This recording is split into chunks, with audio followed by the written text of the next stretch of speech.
एक छोटे से गांव में कुमुद रहती थी।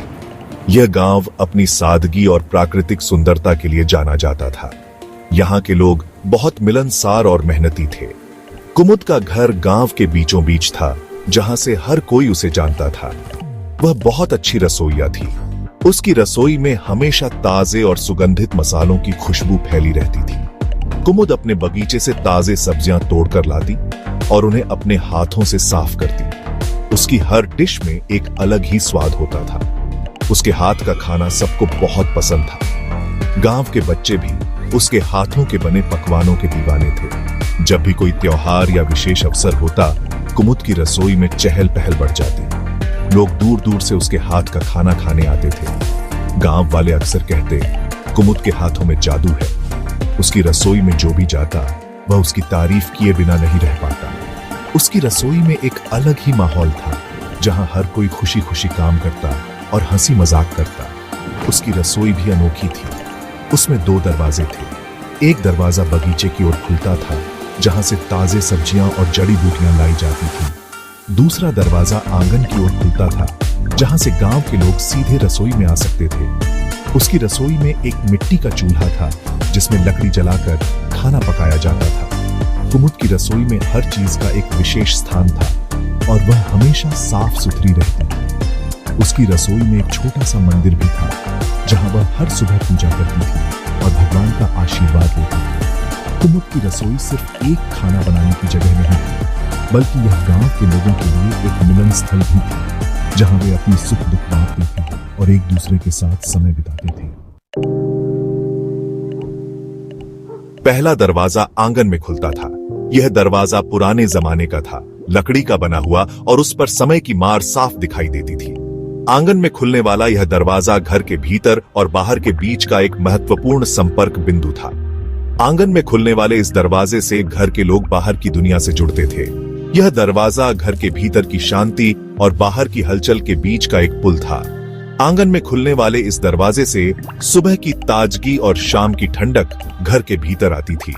यह दरवाजा घर के बच्चों के खेलने का स्थान भी था, जहां वे अपनी कल्पनाओं की दुनिया में खो जाते थे। दूसरा दरवाजा एक घने जंगल में जाता था। यह दरवाजा रहस्यमय था और इसके पीछे की दुनिया को कोई नहीं जानता था। जंगल में जाने वाला यह दरवाजा हमेशा बंद रहता था और इसे खोलने की हिम्मत किसी ने नहीं की थी। इस दरवाजे के पीछे की दुनिया को लेकर कई कहानियां और किंवदंतियां प्रचलित थीं। कुछ लोग कहते थे कि इस दरवाजे के पीछे एक जादुई दुनिया है, जहां परियों और जादूगरों का वास है। कुछ लोग मानते थे कि इस दरवाजे के पीछे एक खतरनाक जंगल है, जहां जंगली जानवर और भूत प्रेत रहते हैं। यह दरवाजा बहुत पुराना था। इसकी लकड़ी पर समय की मार साफ दिखाई देती थी। दरवाजे की लकड़ी पर जगह जगह दरारें और खरोंचें थीं, जो इसके पुराने होने का प्रमाण थीं। इस दरवाजे की बनावट और डिजाइन भी पुराने जमाने की थी, जो इसे और भी रहस्यमय बनाती थी। इस पर नक्काशी बनी हुई थी। दरवाजे पर बनी नक्काशी बहुत ही सुंदर और बारीक थी। नक्काशी में फूल पत्तियों और जानवरों की आकृतियां बनी हुई थी, जो इसे और भी आकर्षक बनाती थी।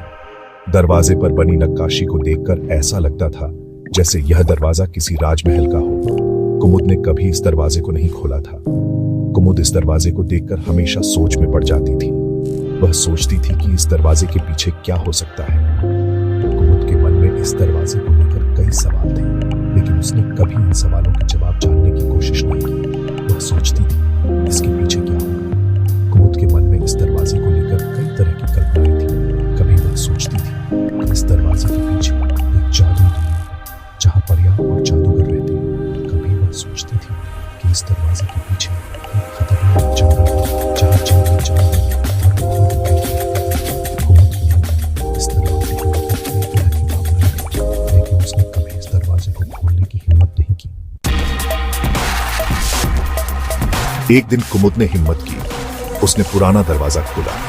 दरवाजा आसानी से खुल गया। उसके पीछे एक अद्भुत दुनिया थी। वहां रंग बिरंगे फूल खिले थे, पेड़ नाच रहे थे, हवा में संगीत गूंज रहा था। कुमुद आगे बढ़ी। उसने देखा कि यहाँ की सब्जियां बोल सकती हैं। एक गाजर ने उसे आवाज दी, नमस्ते, तुम यहाँ कैसे आई? कुमुद हैरान रह गई। उसने कभी सोचा नहीं था कि सब्जियां भी बात कर सकती हैं।